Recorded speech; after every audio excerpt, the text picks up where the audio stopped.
Salam sejahtera Malaysia, terima kasih kerana menonton video-video dalam channel ini.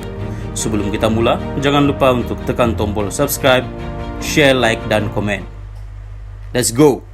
Salam sejahtera dan selamat petang dan salam perpaduan kepada seluruh rakyat Malaysia dan pendengar berita panas. Hari ini dipetik dari kosmo.com.my bertajuk Nazib Muhyiddin akan ditentukan Jabatan Peguam Negara Azam. Berita penuh, Jabatan Peguam Negara AGC akan menentukan sama ada bekas Perdana Menteri Tan Sri Muhyiddin Yassin dituduh di mahkamah atau tidak berhubung kes Jana Wibawa yang disiasat Suruhanjaya Pencegahan Rasuah Malaysia SPRM. Ketua Pesuruhjaya SPRM Tan Sri Azam Baki berkata, masih terlalu awal untuk beliau membuat sebarang kesimpulan berhubung perkara itu memandangkan siasatan masih berjalan. Didakwa atau tidak, itu saya tidak boleh komen sekarang kerana siasatan SPRM masih dijalankan ke atas beliau Muhyiddin. Saya serahkan kepada AGC untuk membuat sebarang keputusan selepas kertas siasatan dilengkapkan oleh pihak kami, katanya ketika ditemui pada sidang media Ops Tropicana di Ibu Pejabat SPRM di sini hari ini. Terdahulu Muhyiddin sebelum ini mendakwa bahawa SPRM telah mengesahkan bahawa beliau bukanlah suspek dalam siasatan yang dijalankan Suruhanjaya tersebut ketika hadir untuk memberikan keterangan. SPRM bagaimanapun telah mengeluarkan satu kenyataan balas yang memaklumkan bahawa Muhyiddin tidak sepatutnya memberi ulasan berunsur spekulasi kerana perbuatan seperti itu boleh mengganggu siasatan yang sedang dijalankan. Mengulas lanjut, Azam turut menafikan dakwaan pengerusi Perikatan Nasional itu bahawa kononnya pendakwaan ke atas Ketua Penerangan Parti Pribumi Bersatu Malaysia, Datuk Wan Saiful Wan Jan sebagai pendakwaan terpilih. SPRM bukanlah alat bagi mana-mana parti politik dan tidak wujud sama sekali siasatan atau dakwaan terpilih dalam isu ini seperti didakwa oleh beliau Muhyiddin. Di SPRM, kita jalankan siasatan secara profesional dan bergantung kepada aduan serta maklumat yang diterima. Jika dapat maklumat, maka siasatan akan dilakukan, tegas beliau. Sekian berita.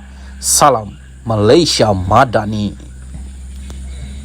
Salam sejahtera dan selamat pagi kepada seluruh rakyat Malaysia. Berita panas hari ini dipetik dari kosmo.com.my bertajuk Saya tidak akan maafkan dia, Azam. Berita penuh, saya tidak akan memaafkan individu berkenaan kerana telah merosakkan reputasi Suruhanjaya Pencegahan Rasuah Malaysia. Itu tegas Ketua Pesuruhjaya SPRM Tan Sri Azam Baki. Beliau berkata demikian bagi mengulas dakwaan yang dibuat oleh pegawai penyelidik kepada bekas Ketua Penerangan Parti Pribumi Bersatu Malaysia Bersatu, Datuk Wan Saiful Wan Jan, berhubung sogokan bernilai RM10 juta oleh SPRM. Azam berkata beliau secara pribadi tidak memaafkan individu berkenaan kerana telah merosakkan reputasi SPRM dan membuat satu tuduhan yang liar. Secara jujur, mana saya nak dapatkan wang sebanyak itu? Walaupun permohonan maaf telah dibuat, namun kesalahan itu tetap serius dan perlu diambil tindakan. Malah saya lihat permohonan maaf itu sebagai satu perkara yang sengaja dimain-mainkan, ujar beliau. Beliau berkata demikian pada sidang media Ops Tropicana yang turut dihadiri Ketua Penerangan Imigresen Datuk Sri Khairul Dazami Daud di Ibu Pejabat SPRM di sini hari ini. Dalam pada itu, Azam memaklumkan bahawa individu dikenali sebagai Muhammad Syafiq Abdul Halim itu telah ditahan selepas hadir ke Ibu Pejabat SPRM kira-kira pukul 3 petang semalam untuk memberikan keterangan. Lelaki tersebut akan disiasat mengikut Seksyen 48 Akta SPRM 2009 kerana mengganggu siasatan berkaitan projek Jana Wibawa, katanya. Sebelum ini, Muhammad Syafiq menerusi satu rakaman video mendakwa SPRM menawarkan wang sogokan kepada Wan Saiful bagi memastikan Presiden Bersatu Tan Sri Muhyiddin Yassin dituduh menerima rasuah. Video berdurasi 45 saat berkenaan dimuat naik di halaman Facebook Selasa lalu yang mendakwa Wan Saiful dipanggil oleh SPRM untuk menukar kenyataan. Selasa lalu, Wan Saiful telah mengaku tidak bersalah atas pertuduhan meminta dan menerima rasuah berjumlah Rm6.9 juta membabitkan projek Jana Wibawa bernilai Rm232 juta pada tahun lalu. Salam sejahtera dan selamat malam. Berita seterusnya dipetik dari BN Online bertajuk Muhyiddin, Wan Saiful patut malu dengan rakyat, Isyam Jalil.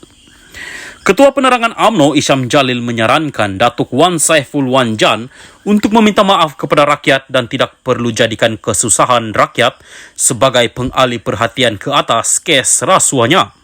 Beliau berkata demikian bagi membidas kenyataan Presiden Bersatu Tan Sri Muhyiddin Yassin yang menyatakan perletakan jawatan Wan Saiful sebagai Ketua Penerangan Bersatu tidak membuktikan dia bersalah.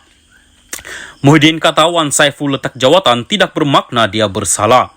Dia kata itu adalah set standard Bersatu bila dituduh rasuah di mahkamah. Okeylah, kalau begitu, bila Muhyiddin sendiri dituduh di mahkamah nanti, harap dia ikut set standard dia ini. Muhyiddin kata oleh sebab Presiden UMNO panggil dia, Muhyiddin, kluster mahkamah, ini bermaksud kononnya Presiden UMNO yang menjadi dalang, dia dan rakan-rakan dia kena panggil SPRM, kata Isyam menerusi hantaran di Facebooknya.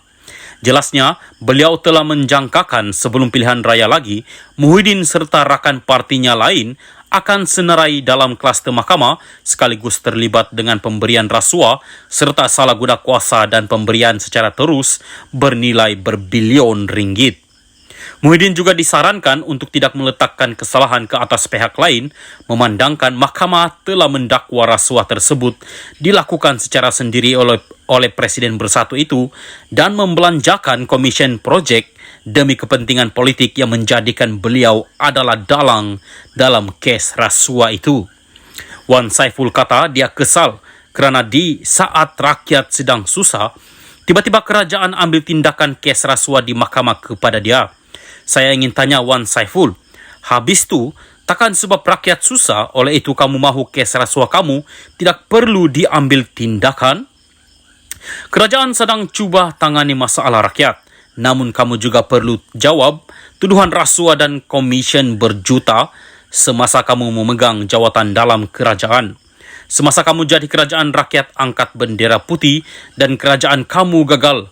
Namun kini ada kes siasatan mendapati bahawa pada masa yang sama kamu dan rakan-rakan parti kamu sakau duit beratus juta, sebab itu kamu didakwa, kata Isyam menerusi hantaran di Facebooknya. Tegas beliau, perkhidmatannya dalam kerajaan sebelum ini selama 20 tahun tidak pernah mengambil sebarang rasuah atau komisen dari pegawai rendah sehingga menjadi pengarah dalam syarikat berkenaan. Namun Wan Saiful serta rakan-rakannya didakwa mengambil duit hingga berbilion ringgit walaupun hanya menjadi kerajaan selama 17 bulan dan terlibat dengan tuduhan kes rasuah nilai jutaan ringgit. Laporan menyebut semasa kamu meminta dan menerima sogokan Rm6 juta tersebut, kamu masih memegang jawatan dalam kerajaan atau agensi kerajaan. Kamu tidak sepatutnya makan komisen ketika memegang jawatan kerajaan. Ini salah. Bukan sahaja dari segi etika tetapi di sisi undang-undang, ujarnya. Sehubungan itu Isyam menyarankan agar Wan Saiful meminta maaf kepada rakyat sekaligus rasa malu terhadap rakyat kerana menggunakan kesusahan rakyat sebagai alasan untuk menutup kes rasuahnya. Kepada Muhyiddin, Wan Saiful dan pemimpin-pemimpin PN, saya hanya ingin kata kepada kamu, semua berani buat beranilah tanggung. Dan sepandai-pandai tupai melompat, akhirnya jatuh ke tanah jua tambahnya lagi.